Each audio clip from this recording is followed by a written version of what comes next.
am. This is Walter Chancellor, and you're watching the Break It Down show with Joe Turner. Yeah, man. Yes, you awesome. Are. Do it, John. This is, we have a feature on the Break It Down show. I'm getting some latency, but we're going to deal with it. We're doing a feature on the Break It Down show now. It's the beginning of a series called Focus on the Funk.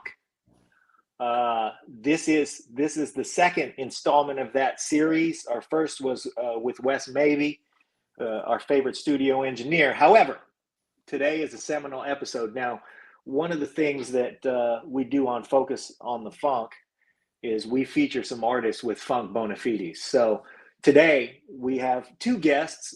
First, Junior, who had a tremendous hit with an impact on myself and my whole generation as a songwriter. He'll be here in a minute and we'll talk about him.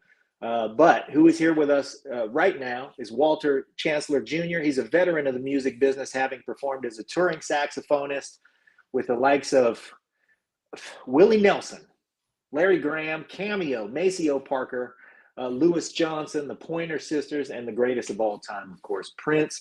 Walter played on the Emancipation album and probably did some other things that we're going to mine him for.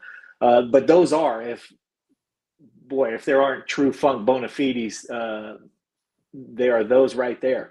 He's been teaching audio and video post-production at IPR, that's the Institute of Production and Recording in downtown Minneapolis, for the last 25 years, and has produced Junior's latest record, Who's Been Schooling You? Did I get that all correct? Yeah, I taught at a college here in Minneapolis. It's called the Institute of Production and Recording, and I taught there for 18 years. And, 18 years. Yep. And how you doing? Yes, Junior. There he is. Keep going, Walter. But yeah, I taught there. We'll get to Junior in 1 second. I taught there for 18 years, and I retired like 2 years ago. So now I'm just all music, with my own ambitions and projects, and fortunately to be able to link up here with Junior of lately.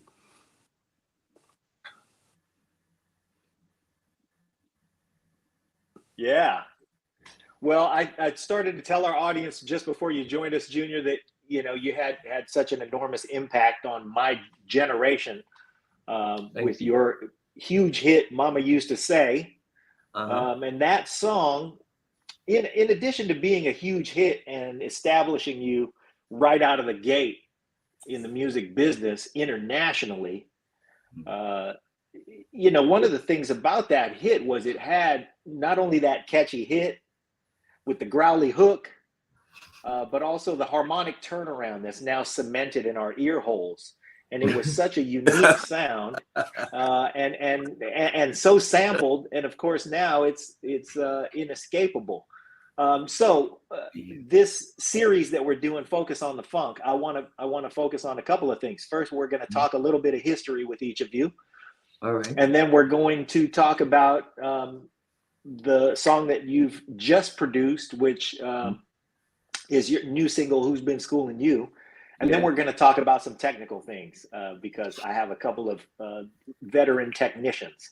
So we'll talk about all of that stuff. But just, Walter gave us a little bit of his history, but we're going to get to more of that.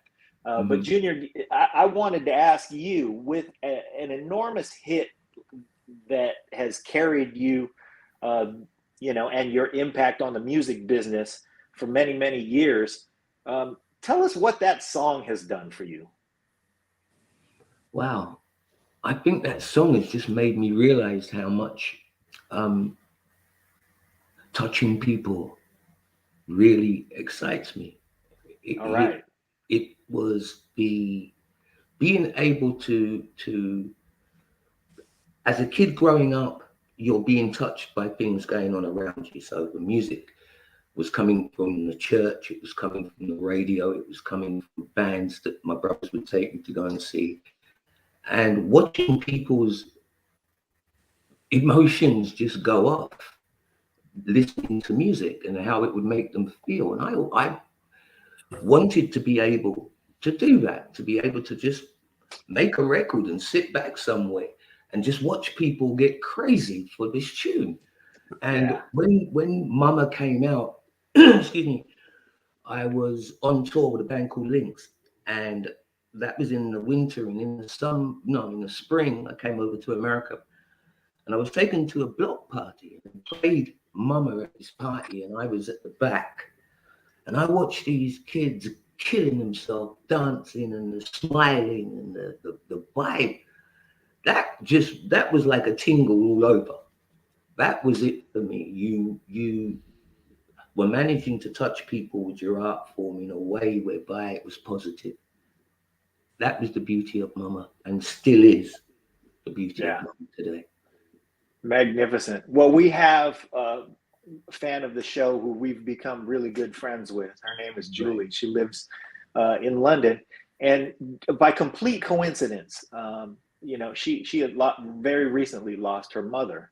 And she's very, she's thankfully been sharing a lot about that, and hopefully is getting some catharsis from, sharing with us and our friends on social media, so that we can kind of help her along through this process of, of continuing her life. And it might've been yesterday that she just started singing that song for herself, because it reminded her of the special things that her mama used to say. And it just was, gave her that moment of comfort.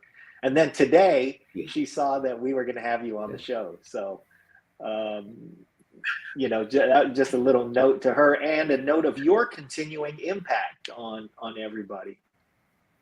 What say you? Right. Oh, well, I mean, as I said, be able to touch people with your art form is key. And if you're fortunate enough to be able to do that, and you're talking to people, you're assessing what's going on, and you're saying, what do you think? And they're coming to your gigs and they're singing with you, and they understand where you're coming from. You're coming from just being down home. It's like, I don't want to be in the big mansions. I never did. That was never the goal. The goal was just to touch. And when everything else came on top, that was a bit more scary, because it was like, I didn't do this to obtain this all the time. I don't need that, the media on you all the time. And I couldn't deal with all of that. Right? When I look back and I think about how that time was, everything was generated to touch. And once I grew through the industry to be able to understand that, like, I can push all of that stuff to one side, and I can still do what I love, and hopefully continue to touch people in ways like your friend, who would sing Mama, and it reminded her of things that her mum said. And I hope they were all in a positive way and made her smile while she was doing it. There's other songs that I've written over time that has done the same thing. Morning Will Come. People have come up and said about that song. It's a beautiful thing to be able to, for me anyway, to be able to do that, and then have people come back and tell you that what you had in your mind and how you wanted people to take that, they had. And that's still brilliant to me. Yeah. Has it grown into something that was larger than what you imagined back then when you were writing it? Yeah. Fantastic. It has. You write a song, and you see it in the time that you've done it. Over time, when you look back over that period and how it has grown, how it's become, one of the most played records in America when it comes to Mother's Day, and you still get that coming through, and you're talking nearly 40 years on, or just over 40 years on, and it still has that whole vibe about it that seemed very fresh at the time to us. Different. Terrific. Well, let me ask Walter a question. Walter, how much were you involved in the writing of Who's Been Schooling You?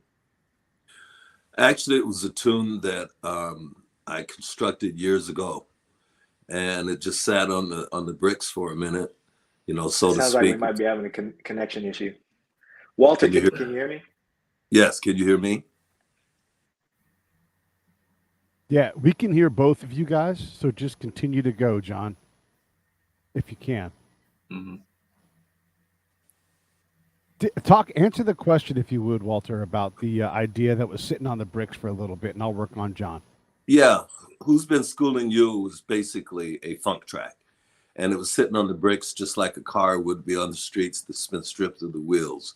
So I was just waiting for the moment in time to get this song to the right artist, which is Junior. And not only did he add 4 wheels to it, but he added 6. So that brought the tune where it needed to be. And it's materialized into what it is now. I gave the song to Junior. He listened to it. And in 1 week, he came back. He had vocals and all that just ready to go. So then from there, that's when we went into production for the vocals. What does that look like between the two of you? I mean, when you give him the song, is it a basket case? Is it a thought? You're like, here's an idea I want to work on. Like, what are you handing him? Is there a melody? Is there what did you actually give him to work with? And then Junior, was it enough for you? Or do you like, man, I got to figure this part out. And you guys are both professionals. You got to do this stuff. But I'm always curious about that. Like, here's an idea. I got a hook. And then, here's what I think the verse is. You're on your way. So I'll have you start, Walter, and then let's have Junior jump in. Okay. Well, first of all, it was just basically instrumental. There weren't vocals on it at all. And it was good from start to finish. And I sent that 2-track to Junior. Junior then had that imported into a studio he was working out of in a DAW. And what we call a DAW is a digital audio workstation, in which could be Pro Tools, Logic, it could be Bass, whatever, that you use as a platform to create music and to mix and to create music as and how we do it today. Sent that to him. Then he laid the vocals on top of that. There's information that's embedded, in the track, such as tempo, how fast and, the beats per minute. So then it makes it easier for the recipient of the track to be able to, create and to add other parts, which in Junior's case was vocals. Right. For me, I'd gotten the track, which was a backing track, right? And for me, what it was I was hearing something I wasn't hearing on radio. I wasn't hearing that sound, that kind of funk, right, being played. So it took me a week, maybe, right, to write the song on top, the melody and the hook, and get all of that fashioned up. And because I was able to go into the studio, it was like, you're excited about what you're hearing, right? And you want to put it down. You want to see whether or not the idea you got here works within that track. And Who's Been Schooling You was just a fun way of looking at certain situations that we were going through, right? Men and women, right? And I seen that. I was at the dinner table and I was overhearing 2 males having this conversation. And it was really about the same thing. Schooling you. You ain't got no money. How come you're always out? Every time I ring you, you're never there. And it was like, all right, okay, I get you, right? So this is what's going on out here, is it? Let's see. So it was coming from that. Let's see. Let's put it out. Let's see if there's enough people out there understand the song and will smile along with it. So that was my top line involvement with it, and fashioning, as I said, fashioning the vocals, right, against what I was hearing as the musical background, which is what Walter did. And then Walter, when he hands you this song back, you now got to go to work on doing your part. There's a lot of saxophone. I know you're a multi-instrumentalist. Why did the sax win out? Is that Walter's idea or is that Junior's idea? Actually, it was Junior's idea because he requested that I put some sax on this song because I am a saxophonist. So he was like, you've got to put your imprint of what you do on this song, other than just, you know, mixing it or, you know, it being what it was produced, to be added onto it. So that's where the sax came in. Yeah, you know, it being your axe, though, it seems like, hey, I could put a sax right here. Yeah. You know, it's a very, man, the tune is definitely a booty shaker. I mean, you know, I grew up on all of the same funk. Everybody my age grew up on, more bounce, you know, a lot of Parliament, everything that, you know, and that is really a callback to a lot of those sounds and a lot of that feeling, a lot of that really just wet, sloshy groove that, you know, that we know and love, that's so familiar to us. And I think that, you know, just having a twist on it that is has everything to do with a life lived. You know, it's not a song that is going to touch somebody who hasn't been through, you know, the relationship issues and right that kind of thing. So yeah, I'm happy to see that there's music out there for me that still get, you know, not only just nails the notes, but touches those emotions that you know, are true for those of us who've been through some things. right. Thank you. That's lovely. Thank you very much. Yep. I know we both share that sentiment, I'm sure, but there isn't enough true, if you like, form funk being played out here. And, you know, to be able to have made something that would stand up with those that have gone before, you know, that would be incredible. I want to ask you both about collaborations with maybe some folks that you've worked with and hopefully learned something from that would be somewhat out of character for the rest of your portfolio. So Walter, I'm going to start with you. Willie Nelson. Yeah. Tell us about how you got to be working with Willie, what you guys did together, and maybe something about what you may have picked up from him. Okay, years ago, back when I was living in Des Moines, Iowa, before, you know, departing there and coming up here, I came here in '87.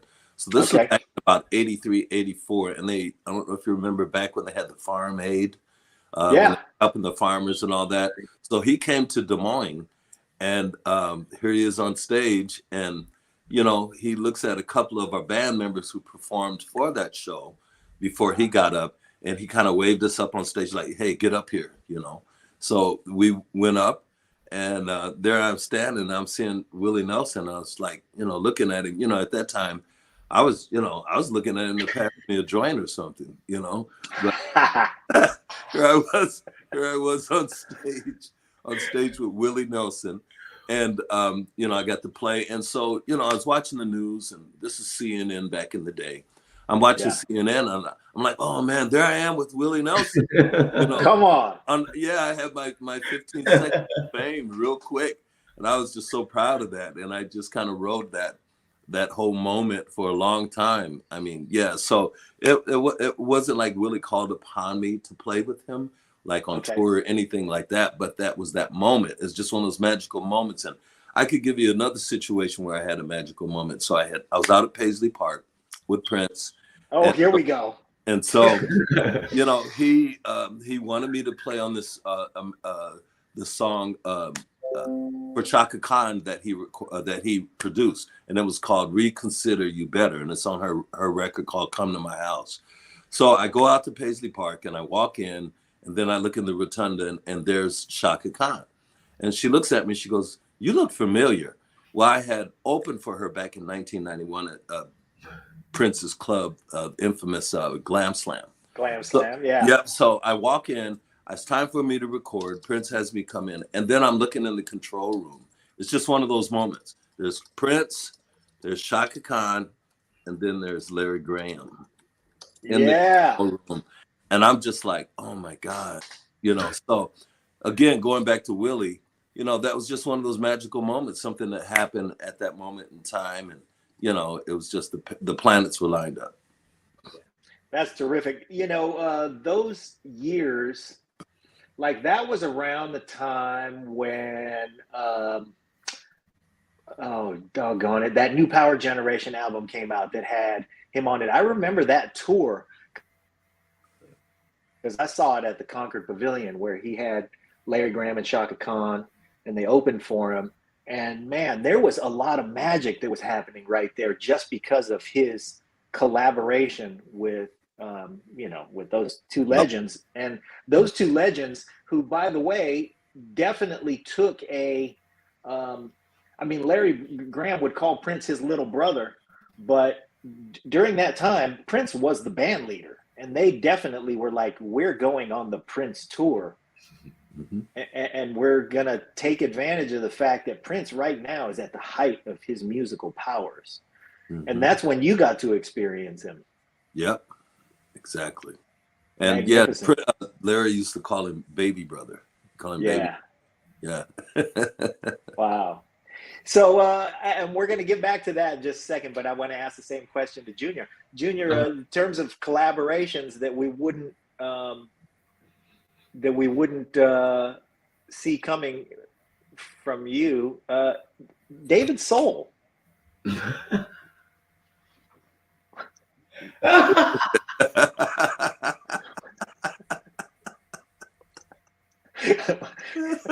Come on, man. Listen, man, you got me. That was the last person I thought that you were going to talk about. I'm going to thank Julie for that one because she's the one who said, hey. Thanks, Julie. Thank you. David Soul. I was in, where were we? We were somewhere up north in England. And I'd been told that David Soul had a show that they were giving him on TV. And he's asked for me to come on his show. So we did the show we had to do, and then we drove back down and we got onto this David Soul show, which was, I mean, if he was here and if he was being honest, it was a terrible show. He was a lovely guy.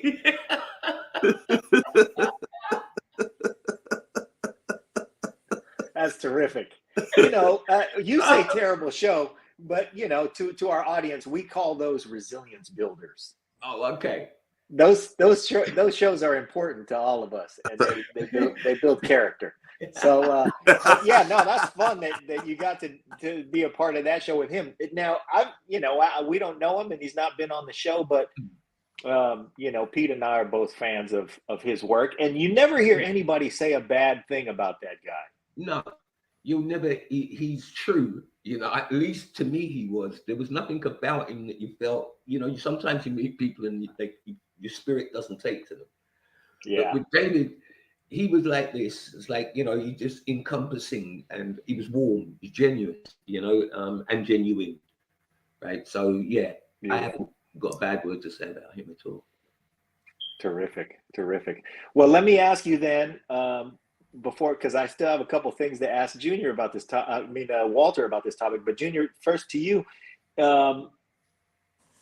There is a clip of you on the Jules Holland show doing Mama Used to Say with an enormous band. Mm-hmm. And that Jules Holland orchestra is just, I imagine, magnificent to work with. How was that? That's lovely. I mean, like, that's kind of like, I'm not trying to pull out names, but I went on a Michael Jackson tour with King Wild in England a good few years ago. Like, the Bad tour. And there was if you're gonna drop a name, you might as well drop those. Well, you know, what can I say, man? What can I say? You know, Michael Jackson and Kim Wilde. You know what I'm saying? So we went out on tour with Michael, and there was that tingle that you got every night that you went out in front of 30,000 people, and here was this big band, right, going to do an arrangement concerning Mama, which, you know, I'm going to get a chance to listen to beforehand and be able to help construct how I wanted it to go. And when I listened back to it, it was just fantastic. It turned out brilliantly, and it wasn't one of those where I was a bit like this. I was a bit like that. You know what I'm saying? You know, this is a huge band. It's like playing in front of a huge orchestra, you know, or, you know, being a part of that whole musical moment. And Jules was one of the things that was one of those moments, just like Michael Jackson. It just encompassed that moment. And yeah, brilliant. Absolutely brilliant. Fantastic. So, Walter, when you described having that kind of a moment with Willie Nelson. Of course, you have that kind of a moment with Prince, which I imagine was like, something that happened probably 10 times a day with him. But for the other 10 people who had that moment, was something special. But you've also worked with Cameo and the Pointer Sisters and so many other artists. But because this is a focus on the funk, let's talk about Cameo. What did you do with Cameo? Cameo, back in 1978, I was in a group. It was called the First Class Band. And we were pretty much based in Des Moines, Iowa. So we were doing shows here and there. We go to South Dakota, North Dakota. We were touring around. So we happened to be booked. We got booked to open for Cameo. So we went down to the Quad Cities and we opened up. Slow down. This is 1978. Yeah. And you get booked to open for Cameo. Once again, I want to talk about Funk Bona Fides. Nothing as big as 1978 you get to open for Cameo. 1978 was probably the Knights of the Sound Table tour. Yeah. Exactly. Come on, man. Exactly. Come on. Yeah, hanging downtown and all that stuff, Yeah. That came out shortly after that. But we did a sound check with these guys, and of course they went on first because they're a headliner. So they got the sound right. And man, I can't tell you, it was just like listening to a concert, just hearing them do the sound check. It was amazing. And you got Larry Blackman, you got all the other Mr. Jenkins, falsetto and stuff, listening to these guys do the sound check. And they're like, okay, we're good. Okay, next band. And I was just like, oh. Now you go. So, they left. They left. They went back to their hotels. So thank God, there was no room for any critical moments. Oh, man, come on. So we did our sound check and we went back to the hotel and we got dressed and came back. And we opened for them, and then we did our show, left, and the crowd liked us. We had a good band. It was only 5-piece, and it was some of my Des Moines luminaries who I played with throughout the years. In the band, Coco Brown, myself, Brian Collier, who else? Larry Nevels, and Melvin Coleman. So we had a pretty small group, and on bass, Eddie Eves, God bless him. He's resting in peace. But anyway, we come back Hold up. on. Hang on, because you just said Brian Collier. Is that Brian Collier, the drummer? Yes. No kidding. I didn't think Brian Collier was that old. Now, I'm not calling you old, but I thought Brian Collier was a younger man. He was he's living in Denver now. Oh, is he? Okay. Mm-hmm. Okay. All right. Brian Collier, we want to shout him out. He's a fantastic drum. Of course, you can see the drum set behind me, so I'm a fan of Brian Collier. Because man, he's bad. Our other favorite Iowan, who's been on the show several times, is John Robinson. John Robinson. Did you guys cross paths when he was in Rufus right around then? No, but he played on a record of mine. All right. Yeah, I played on a record. Small world. I did a record with Stuart Levine producing, and called Somebody, and John played drums on that track. Yeah. Amazing drummer. At the same time, he was doing work on the Michael Jackson album. So they were coming between doing the Michael Jackson album and coming down and tracks on my album. Wow. Absolutely brilliant. Incredible drummer. He got enough funk in him that he could spend the day splitting splitting his talents between Michael Jackson and you? He was incredible. He was just an incredible, I know you're saying, but he was an incredible drummer. It was a privilege to have him, right? Yeah. Say, for him to ask him and then for him to say yes was a privilege. Yeah. Do you know what I'm saying? Yeah, I'm a fan all the way going back, Rufus, and you know, so to be able to work with somebody like that and who has that kind of knowledge, that's a privilege. Very, very sweet dude too. Lovely guy. Such a great guy. Yeah. I couldn't believe how tall he was, though. Right? I mean, He's pretty tall. I'm not the tallest guy ever, but Jesus, he's tall. Yeah. Wow. Okay.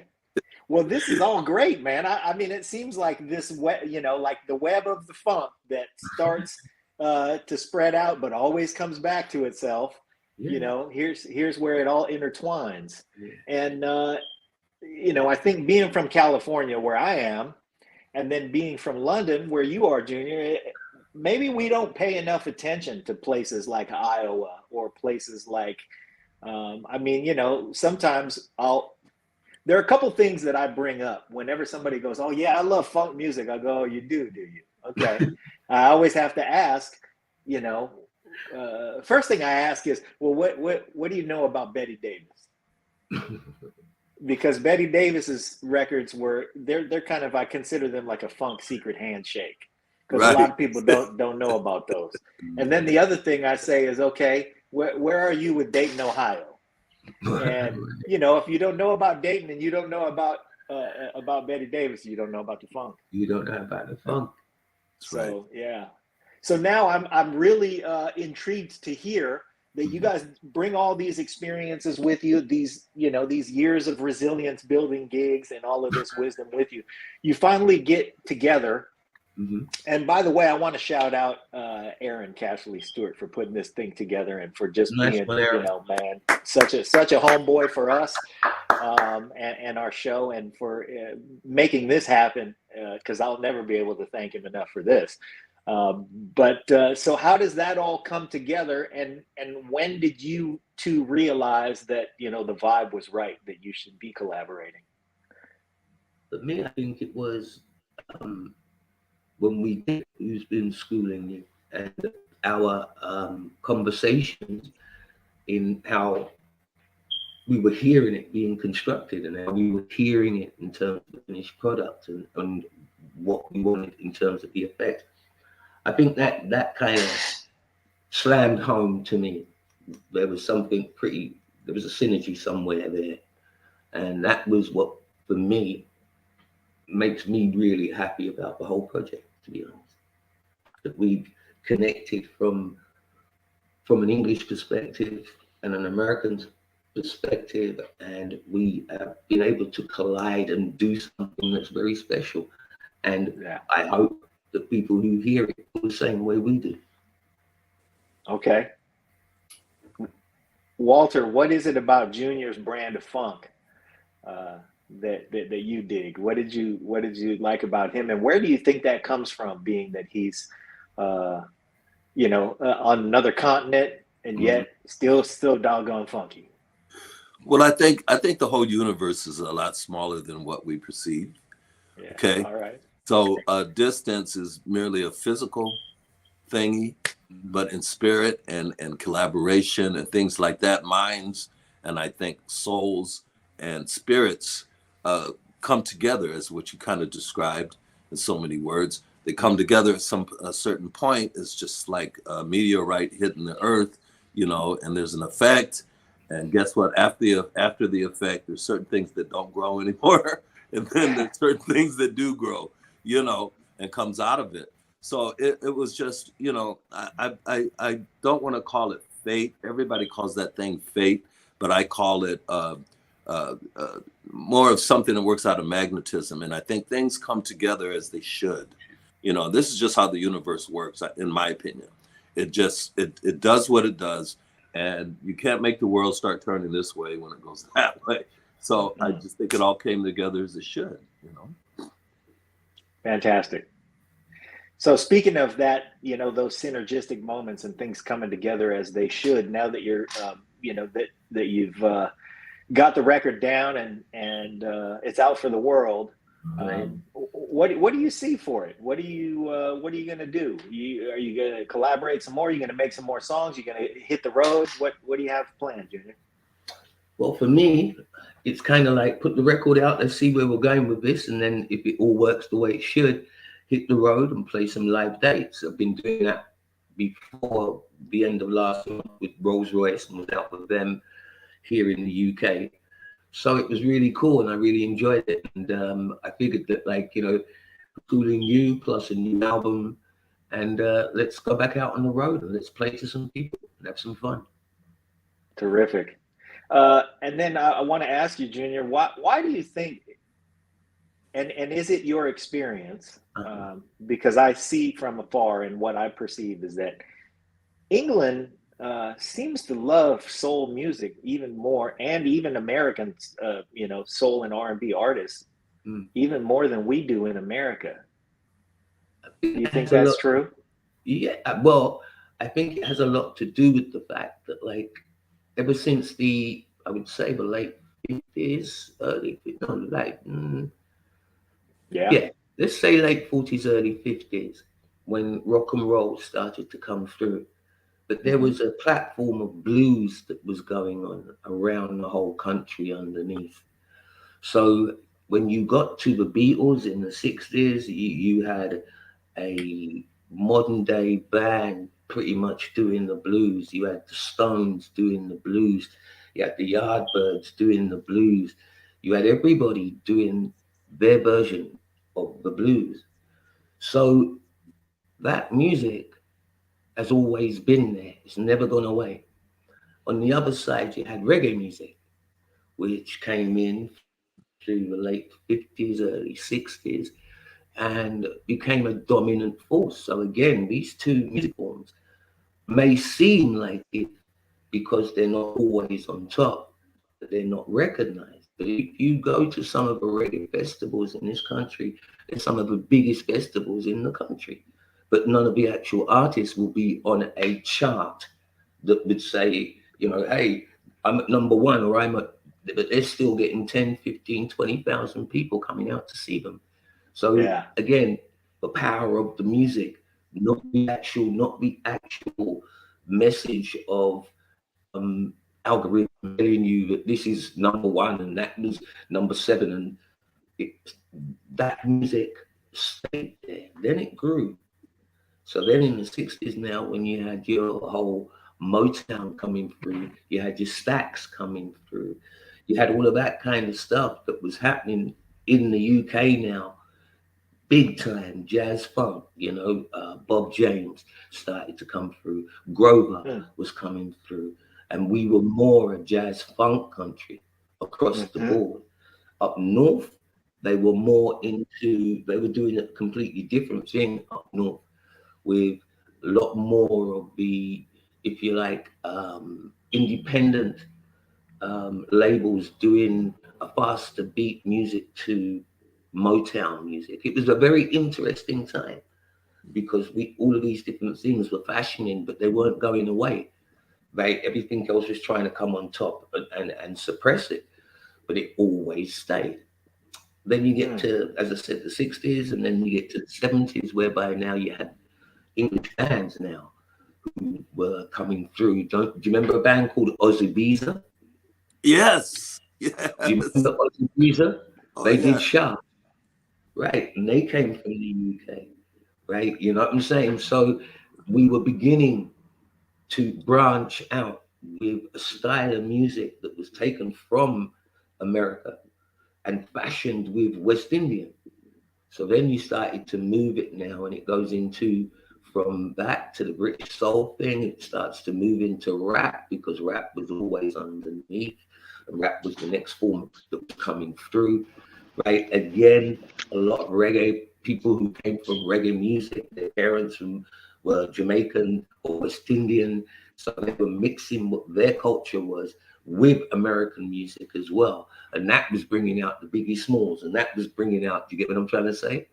Yeah. So it was, for us in England, R&B as we term it still, has never gone away. It's never gone away, right?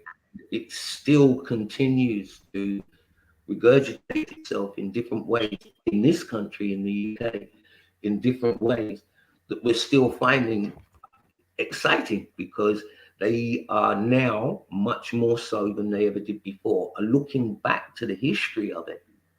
So they're looking past the juniors and over to, do you get what I'm trying to say? It's like you start looking at who were the influences from that guy to this guy. And I want to, because what did they do? How did they do that? And then they're trying to bring that into now and move that forward. I find that kind of cool, to be honest. Right? I think it's really cool what's going on, you know, because as I said, the foundation hasn't been rocked, right? You know, many have stood on its shoulders, right? Yeah. And have been able to elevate themselves and become branches from it, right? And in different factions, and you know, the industry tells you about what urban music and all this kind of rubbish, right? That they try to throw in terms of labeling a style of music, right? That comes from the heart, that transmits through the body, that makes you either sit up and want to sing along, makes you want to dance. You cannot label that music into a fashion of it's urban music. What does that mean? You're watering down something that's a foundation into something that you need other people to see and feed off of to say that it's theirs. Absolutely. I'm not into all of that. I'm not into all of that. Yeah. You know, that's why here, as I said, there aren't a lot of R&B artists at the present in time in the UK who are being successful. They're more derivatives of. So they're the branches of, right? But they're not truly the core, you know? And the core is still there. And that's the beauty, because all of these different things are fashioning off of the core still be in there to go back to. Yeah, there's a purity in, you know, in soul music that branched off into things, and you know, like dance hall, and you know, those things that had influences from other cultures but retained those influences in their pure forms. And you know, here in on the other continent, across the pond, we were doing a lot of stuff that did get watered down, you know, some of the things that were most popular on the radio. But then there were scenes around the country where you could still find, you know, real funk that had a more localized influences in places like Minneapolis.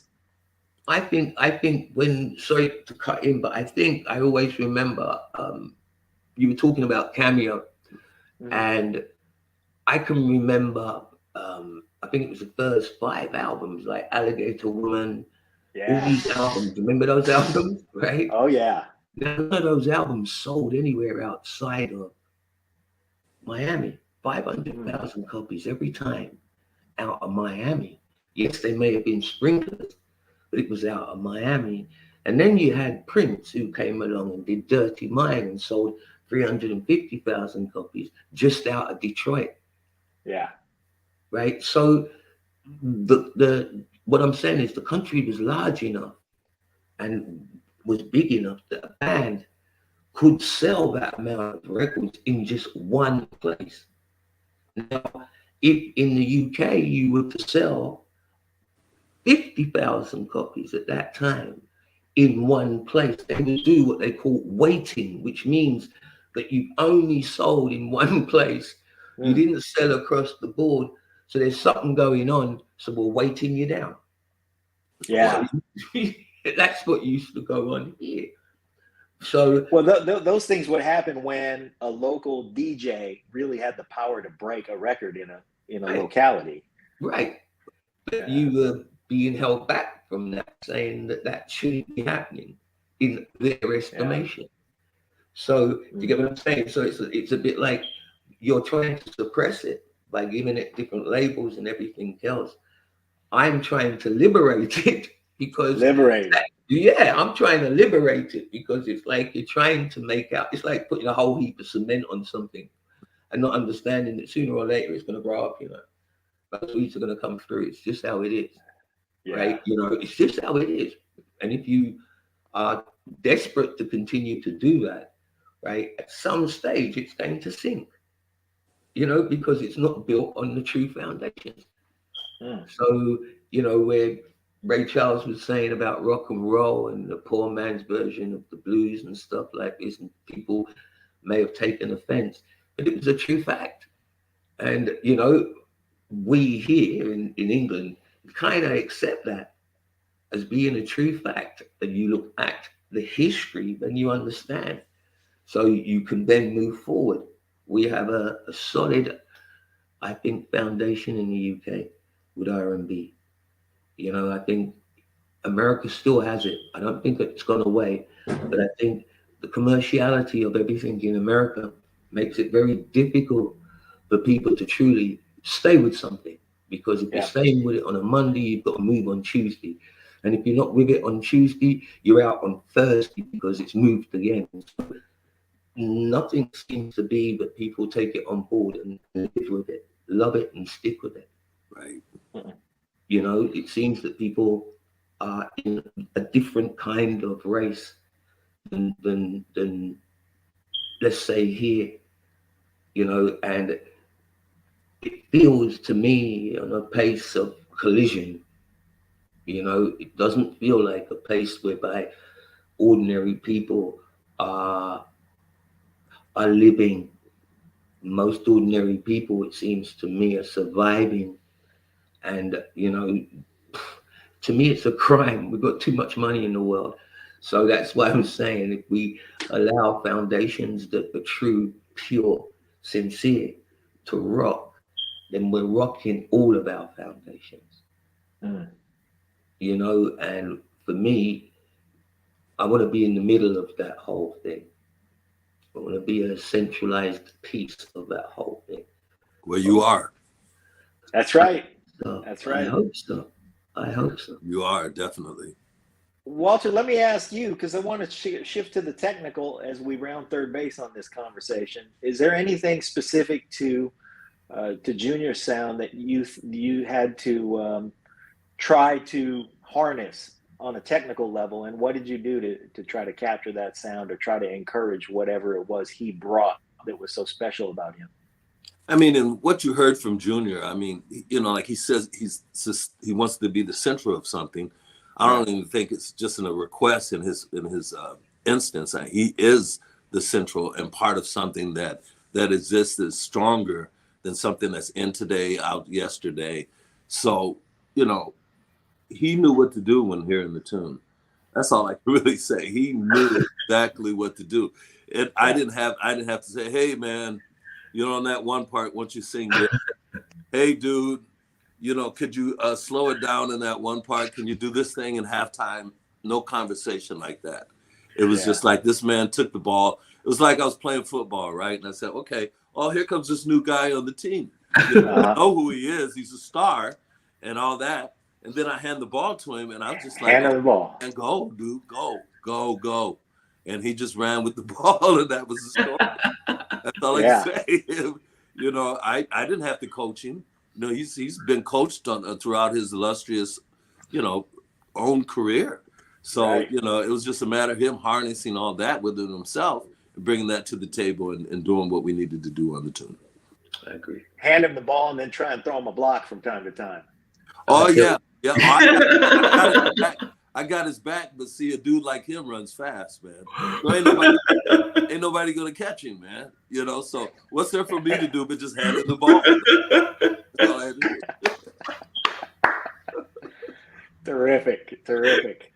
Brilliant. Yeah. Yep, the truth. Yeah. I want all of your promotional causes and stuff. And I think that it would be appropriate to at least acknowledge that your life and your family has been so touched by MS. Can you tell us anything about what you're doing, what we can get involved in, how we can help? But at the present moment, I work pretty closely with the MS Society concerning, for me, it's more about the progressive side of MS, which they still don't truly have any real, if you like, drugs, any real medicines that will help those who have progressive.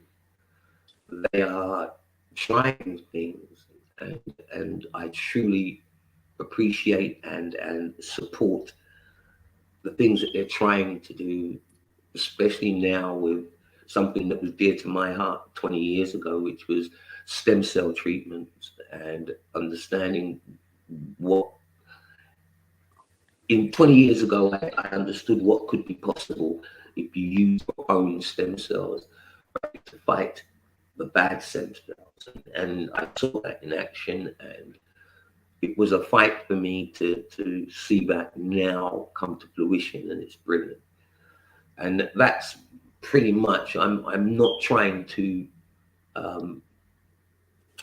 I'm not trying to put myself out there as this person who is running around and trying to do this, that, and untara for the MS Society. I'm more a person who stays in the background and will work with the society and look at different areas that we can actually try and see, especially in the UK, where 10 years ago when I was first involved, let's say, with them, trying to explain to them that we had an epidemic in the UK with Black people having MS.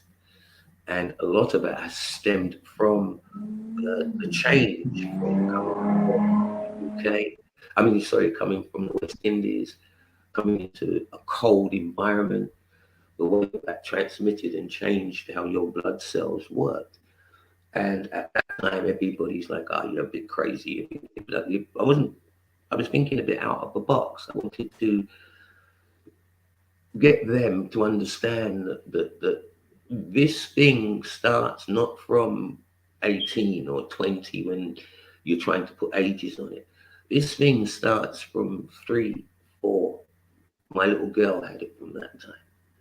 Wow. So you begin to understand that, like, you know, a lot of the things that you're telling me, we have to sit down and have a discussion about, because it's not 100%. It's not going to help to save a life. It may help to prolong it, but in what fashion? How is that person going to be? Mm-hmm. How is that person? You know, you're still trying the quality of your life. Quality of life. You know, so I'm very much behind what the MS Society worldwide is trying to do in all endeavors. That my primary drive is for trying to find something that will help those that progressive MS, those that die before they should, basically. And for me, I would like to try and work with anybody in that area who is looking to try and find something to help those people within MS. There's so many different things for various parts of MS, which is helping people, and that's a fantastic thing. But they still don't have anything for progressive MS. As much as they try, they still haven't been able to find something that can truly help those that have it. So that's my drive, and that's not me wanting to be upfront to do it, but more behind trying to help those who are trying to develop it to think about things in a different way. Yeah. Well, I think the lesson that we can learn from your participation in that regard is to really look at the practical side of folks who, are going through something. I mean, we have a good friend here. His name is Jason Tice, and we don't yet know all of what he's going through, but we're, Pete and I are just busy, just trying to, lend support and warmth and love and for his family. And, it touches on the ability for all of us to maybe just appreciate more those around us. And if somebody's going through something and you're, not the scientist who's trying to solve the the problem about curing the affliction, but just just love those around us so that Support. we can improve quality.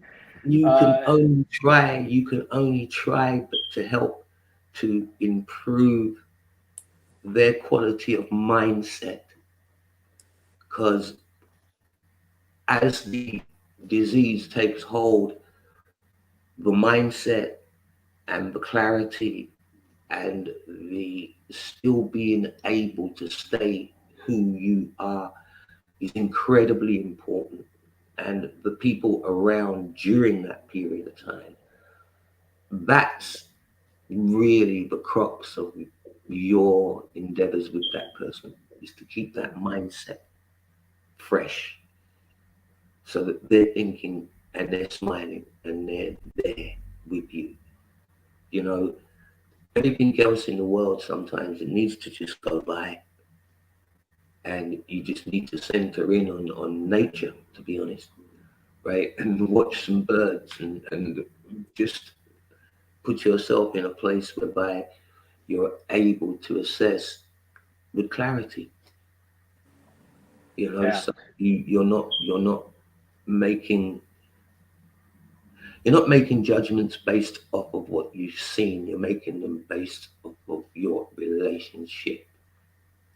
So it's not what you're seeing, it's the relationship. You and that relationship. Well, at the risk of creating a really strange segue, I'm going to bring it back to music. And just because I want to encourage, I think we captured just a moment of Junior's absolute passion. And I hope that the two of you will continue to collaborate and can take those magic moments, and put them down in song for us all to enjoy. I want to just shout out now, Pete's put up links for both of these gents, and I want to encourage our listeners to visit Walter's website, visit Junior's website, support what they're doing individually, and then definitely support what they've done together in their new song. And hopefully we'll hear much more from both of them. I think that, yeah, please, Pete. But I want to focus on the funk for a second. So, that's what we do around here. Junior, what is the difference when you're performing between soul and funk with what you do? Can you describe that space? 2 songs. One's called Baby I Want You Back, album number 2, Soul. Mama used to say, funk.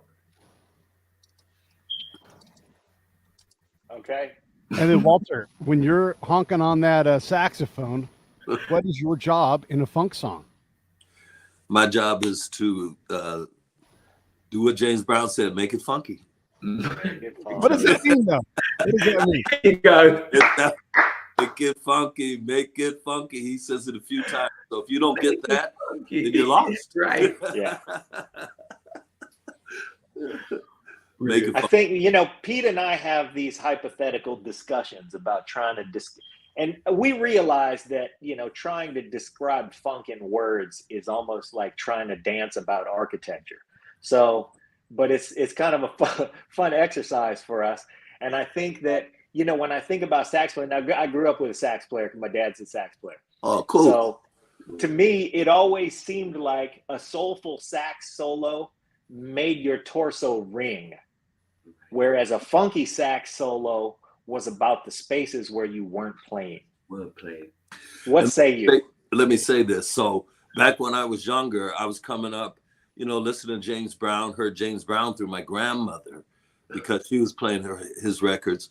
And then I hear the saxophone player pop up on there. Come on, Maceo, hit it. And I'm like, who's this dude? And then I'm hearing these, like you said, very well spaced out, funky, in the pocket type solos and rhythmic. It was the rhythm that Maceo used and still uses as to what makes it funky. And the space, it's fake funk is space. So you got this going on, this is going on, then this pops in, and then this, and then pretty soon you got this going. It's like a machine, and then you just ride it, you ride it. And of course it always takes a peak, You know, you always have to get the song to a point to where the person is like, damn, that was a hell of a ride. You know what I'm saying? You know, and that's what funk is to me. And being a saxophonist, listening to him, I adopted a lot of his style. But again, I heard you guys talk about Grover Washington Jr. mentioned Grover. I started listening to him, Ronnie Laws, Fela, you know, I mean, come on, you know, all of that is made and influenced me as a sax player. All right.